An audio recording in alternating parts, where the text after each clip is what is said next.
So students, now we will discuss about the factors influencing morale. So as we have discussed staff morale, so now we will discuss about the factors which have an impact on a staff morale. So as we have discussed about the staff morale refers to the mental condition of an employee. Staff morale refers to the psychological mindset, emotions, mental conditions, attitude of an employee or a group of employees working in an organization. So there can be two, that is high morale or low morale. Either it's good morale or bad morale. So there are certain factors which pose a influence or impact the morale. So first point is nature of work.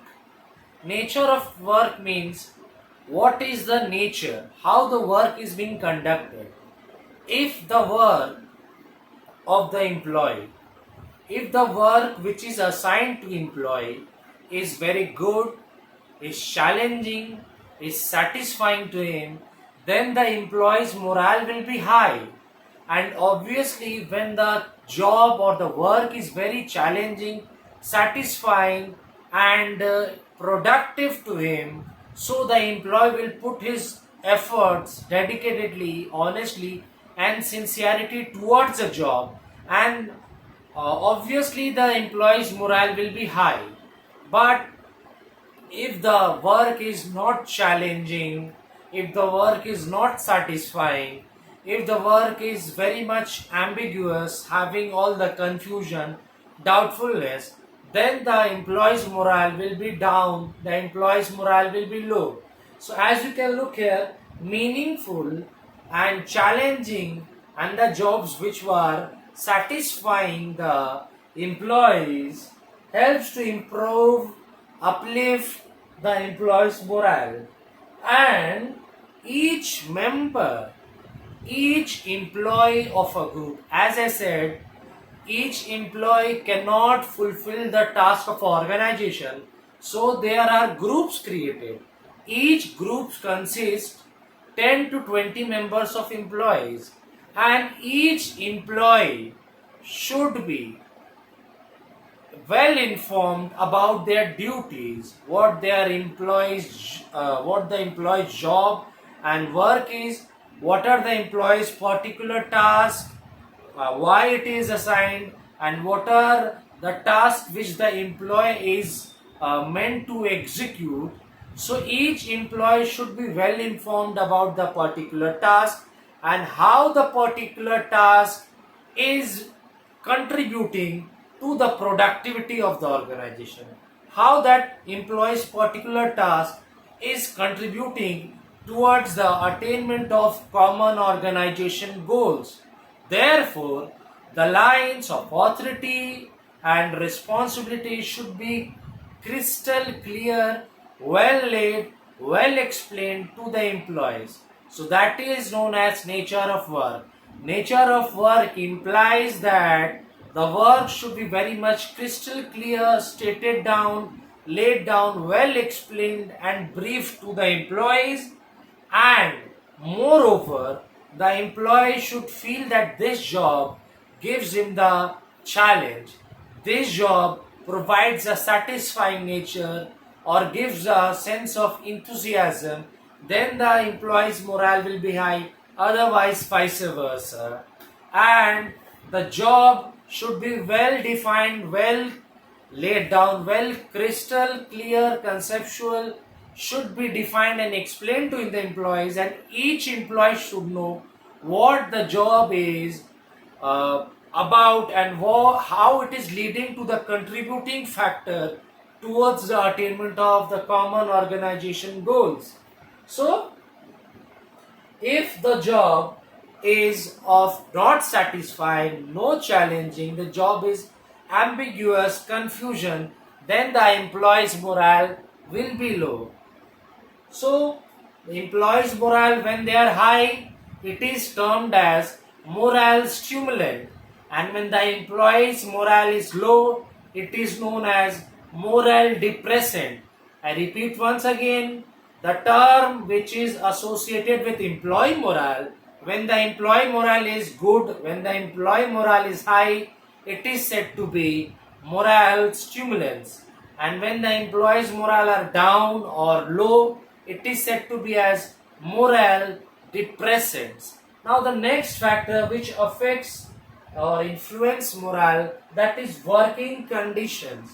So employees work in the organization, but there are some conditions which are very much required for the successful working of an employee. If the working conditions in the organization is very good, it's very clean, hygienic, well illuminated, well lit, well ventilated, and it's all clutter free, noise free, so that leads to a proper ambience when the worker can give their 100% time, 100% effort dedicatedly and honestly, so that the work can progress and the achievement of productivity organizational can be attained, organizational goal could be attained. So working condition comprises of physical work environment, as I have said, the light, well lit, well ventilated, clear, clean, hygienic. These are some. If the working conditions are vice versa, not clean, not hygienic, not proper working environment, not lit, not well ventilated, then it will affect the working of an employee. Then job security means the stability of job. So the employee should be free from any risk or free from any danger, free from any anxious or curiosity. Workers should be very much assured that the job will be there, the job will not be sacked, or the employee will not be fired, or employee will not be sacked. So there should be a job security. If the job security is there, employees morale will be high, and if the job security is not there, employee morale will be low. And wages means remunerating factor. The wages should be fair and reasonable to the employees. If the wages are good, fair and reasonable, the employees morale will be high. If the wages or salaries or the remuneration factor are low, not good, not reasonable, not fair, then the employees morale will be down. Now we move to the third point, that is supervision. So supervision to oversee, to look after the affairs, work, progress of the employees. So there should be a competent leaders. There should be a well qualified, educated, competent leadership so as to evaluate, so as to monitor the work and the progress of an employee, and the leader should be very good, should have all the qualities, knowledge, skills, friendliness, so that they can be gel enough, the employer and the leader can build a good rapport, so that they can gel enough, and the leader should be sympathetic enough so as to know the feelings, the grievances, the problems, the solutions, the advices of the employee. So, competent, reliable, dependable, and fair minded leadership should be there so as to assist the employees. And if the employees are assisted, helped, then obviously employee morale will be uplifted to a high. So, if they want to build a high morale of the employees, there should be competent, well educated, well trained leadership, dependable leadership, so the leader can assist the employees in bad conditions, in rough situations, so that the leader should be sympathetic enough so as to assist, and there should be the lines of authority and responsibility should be clear and communication should be effective. Lines of authority: to whom the employee is obligatory, to whom the employee is answerable, to whom the employees should go and ask each and every doubts and problem. So authority should be well defined, well cleared, well defined, so that there should be no misconfusion, and responsibility is the obligation to do the work as instructed by the superior, so that the subordinates can carry out the task. Now we come to interpersonal relationship. Interpersonal relation defines that I employee in a group, there are several employees who are working in the organization, but the employee should develop what you say, a very good friendly relation, and which is sustainable, and they should try to develop those relations which they can rely, which they can depend upon. Means the employee should have a very uh, good friendly relation, a good rapport, and a group cohesiveness, so that the employees feel that they are the employees who the employees can depend upon, where the employees can cooperate, coordinate, and communicate in each other problems and grievances, and they would give the solution, they would work together, cooperate together to attain the organizational goals. So, as written here, the confidence, the reliability, dependability of an employee in fellow employees, peers, colleagues is influencing the morale. When employee is confident, the employee shares all the matters relating to the work and others to those employees, those who are very much familiar, confident, reliable, and dependable.